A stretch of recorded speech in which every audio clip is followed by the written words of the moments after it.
Всем привет, с вами Лили, и это новый выпуск, он тоже про Бари. Но сегодня мы поговорим больше про город, про его набережную, про порт, куда приезжают круизные лайнеры.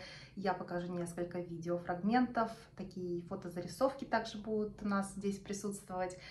Просто немножко про город, немножко такая лайт-версия, что я увидела в Бари, что мне понравилось и чем бы я хотела поделиться об этом, обо всем сегодня в этом выпуске. Поехали! Бари является столицей региона Апулия, расположенного в юго-восточной части Апеннинского полуострова, на самом каблуке итальянского сапога. Помимо столичного статуса, город Бари является крупным морским портом и местом притяжения христианских паломников со всего мира, ведь именно здесь хранятся мощи Николая Чудотворца. Город Бари с древних времен имел важное стратегическое значение, открывая путь от Древнего Рима на восток. Что мне понравилось, то что в Бари, как и во многих других старых красивых городах, есть старый город и есть новый город. Вы знаете, я даже не могла понять, какой город красивее, старый или новый, и просто было приятно погулять, насладиться видами, красотами, улочками, закоулочками. Не хотелось даже прерывать эту прогулку на какие-то посиделки в кафе или на какие-то заходы в музеи. Просто хотелось гулять, наслаждаться. Единственное, но солнцепек, это сделать было очень тяжело и очень сложно. Вот так бесперерывно ходить. Поэтому, конечно, мы прерывались, тем не менее, наверное, вот в сентябре, в октябре от таких прогулок можно получить еще больше удовольствия. Мне очень понравилось два театра, они безумно красивые, вообще я просто фанат, я поняла, каких-то таких вот красивых архитектурных строений, и эти театры, они безумно красивые. Большой театр по проекту братьев Петруцелли был построен в 1903 году, но в 90-х годах пожар полностью разрушил здание, которое постепенно отстраивалось до 2009 года. На сцене этого театра выступали мировые знаменитости, такие как Фрэнк Синатра, Мария Каллас, Лучано Паваротти. Вместимость зала 1500 человек. И на самом деле это здание сложно не заметить, оно безумно красивого цвета и по своей стилистике отличается от других рядом стоящих зданий. Еще один театр, который есть в городе, он тоже безумно красивый, розового цвета, называется театр Маргарита. И самое удивительное то, что он построен на воде. В буквальном смысле слова стоит на сваях. Вот. У него действительно очень интересная история. Построен он был в 1914 году, и на тот момент действовал закон, что не может быть еще одного театра на суше. То есть уже есть у города театр, и таким образом тут люди пошли на такую уловку, на хитрость. Ну, на суше нельзя, но на воде же можно, никто не запретил. И построили в итоге вот такой вот красивый театр. А еще совершенно случайно, прогуливаясь по Бари, мы наткнулись на руины. Было очень интересно узнать, что же это за руины. Я сфотографировала, ввела эту картинку в поиск Яндекс.Картинки и узнала, что это руины, останки древнего храма Санта-Мария-дель-Бонконсильо. Сооружение возвели между X и XII веком. В отличие от других храмов, оно не сохранилось, но остались вот такие римские колонны и мозаичный пол. В один из дней мы гуляли по набережной города Бари. Она очень длинная и очень классная в том плане, что с одной стороны море, а с другой стороны величественное здание. Величественные, красивейшие здания, каждая из них знаменита по-своему, про них я отдельно рассказывать, конечно же, не буду, но реально каждое здание хранит свою историю. А вообще набережная Бари самая длинная в Италии, ее общая длина 42 километра, из которых 15 километров проходят в пределах города.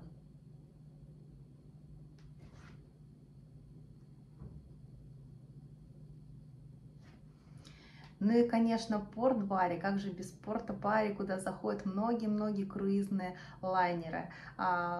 Порт классный, Мы даже увидели стоящий в порту круизный лайнер. И вообще, как бы, порт Бари считается одним из крупнейших портов Адриатики. Он обслуживает около 1 миллиона пассажиров круизных лайнеров. И именно порт Бари традиционно считается дверью Европы на Балканский полуостров и Ближний Восток. Порт очень продуманно расположен недалеко от центра старого города. Это очень удачное расположение, потому что туристы могут выйти погулять, посмотреть все самое интересное. Самое главное — увидеть основную, как мне кажется, достопримечательность этого прекрасного города — это базилику Святого Николая. Италия славится множеством христианских святынь. Особенно верующие любят посещать город Бари, столицу Апулии, чтобы побывать здесь у святителя Николая. Это давно стало духовной программой любого христианина. Вот и мы решили не отставать и были рады посетить это теплое, спокойное место, преисполненное верой. И каково же было наше удивление? Ну, удивляться, наверное, нечему, потому что это традиция венчания, красивые свадьбы проводить в храмах. Просто так совпало, что в день, в момент, когда мы выбрали посещение базилики, проходила свадебная церемония. Это было очень красиво, торжественно, все были такие нарядные, такие красивые мужчины, женщины, все в таких вечерних красивых нарядах, в смокингах. Я не знаю, просто это какая-то такая картина из художественного фильма. И отец вел под руку невесту. Ну, это вообще было просто классно, просто супер.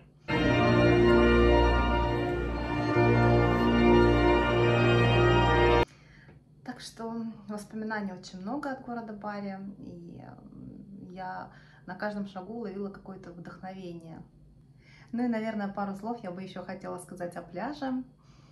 Ну, такой себе. Тот пляж, который мы встретили, гуляясь по набережной, я так понимаю, что это городской общественный пляж. Я не видела там какого-то платного сервиса, все со своими зонтиками, полотенцами. Море мне показалось очень мелкое, то есть люди уходили далеко-далеко вдали, вода им была по колено. Людей было очень много, не знаю, так всегда или именно так в тот день. Людей было, правда, очень много, и, ну, такое себе. Ну, то есть, если вы хотите выглядеть как, видеть, посмотреть, как выглядит итальянская Анапа, то, мне кажется, вот нужно ехать туда, вот на этот вот пляж.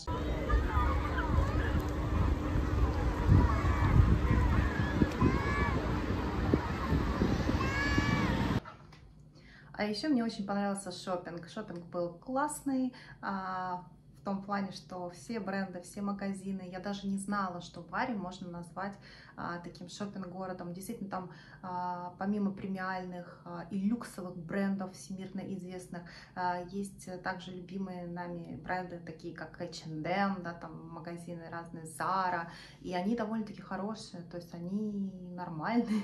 Это не то, что узенький какой-то маленький ассортимент, нет, хороший ассортимент.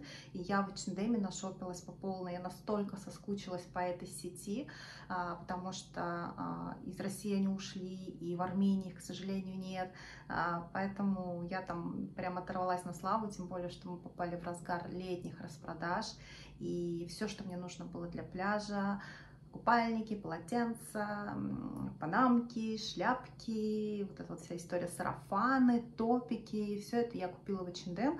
Я специально с собой не везла, потому что держала в голове мысли, что мы будем в Барселоне, мы будем в Бари, и обязательно я там что-то найду, поэтому туда мы ехали с полупустыми чемоданами, скажу честно, а вот обратно уже так были небольшие переживания за то, что у кого-то из нас будет перевес.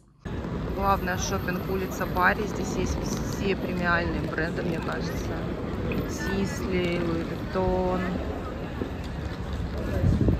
Что здесь у нас еще есть? У нас есть здесь Прада. Нет, здесь очень много магазинов, кстати, в Бари. Удивительно. Никогда не считала Бари шопинг-столицей, но здесь реально все есть. Мне кажется, мало людей об этом подозревают, что здесь можно очень хорошо пошопиться. Вот такие скамеечки, надписи всякие разные.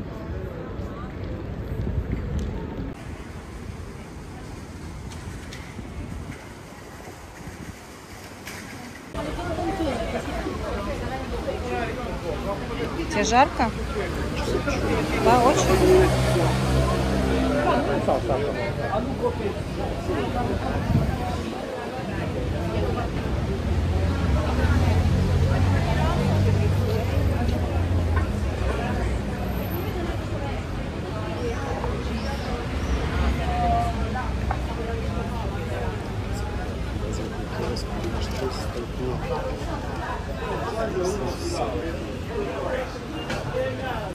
Так что шопинг в баре рекомендую.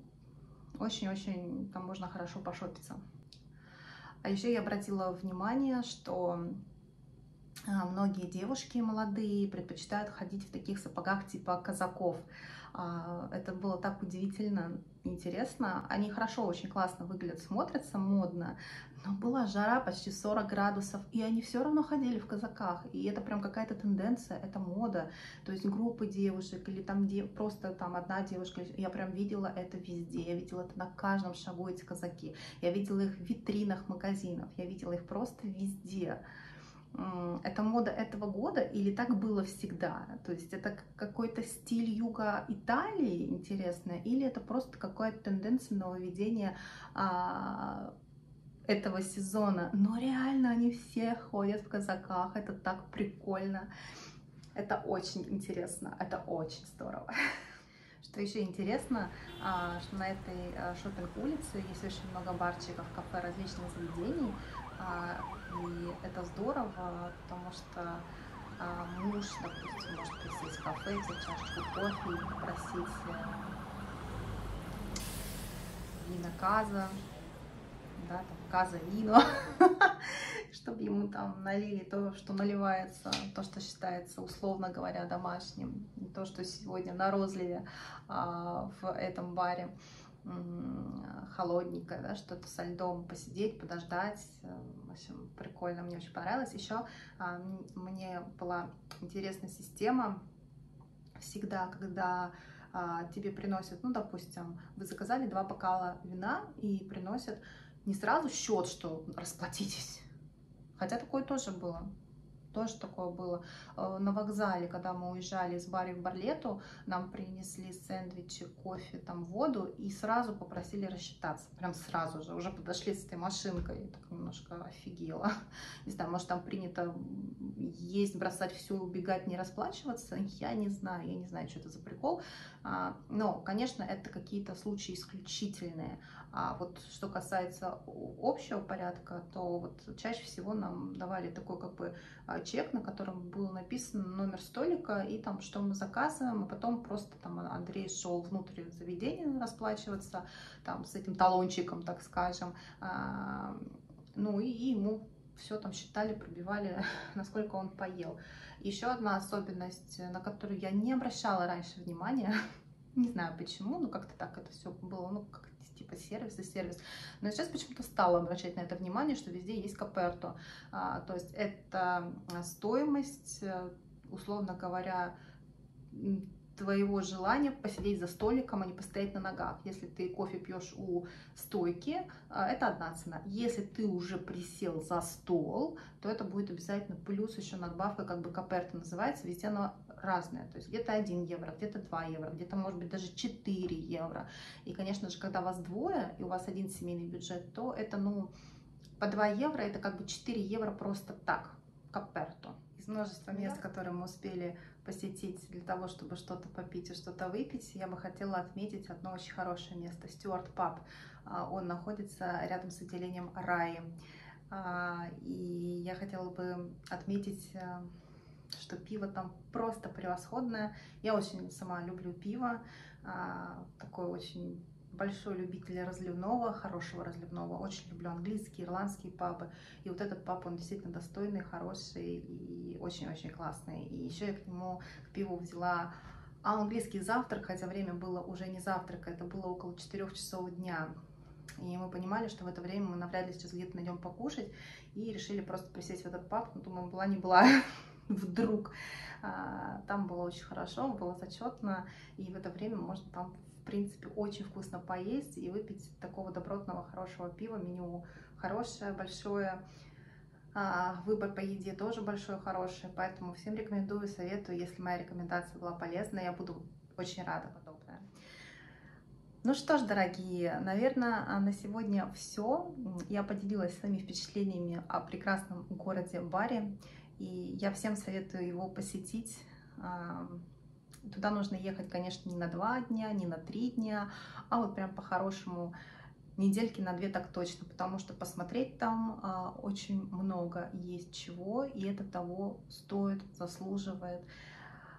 Жалко, что отпуск не безлимитен, не безграничен. Нам очень хотелось именно пляжного отдыха, поэтому мы двинулись дальше в город Барлетта.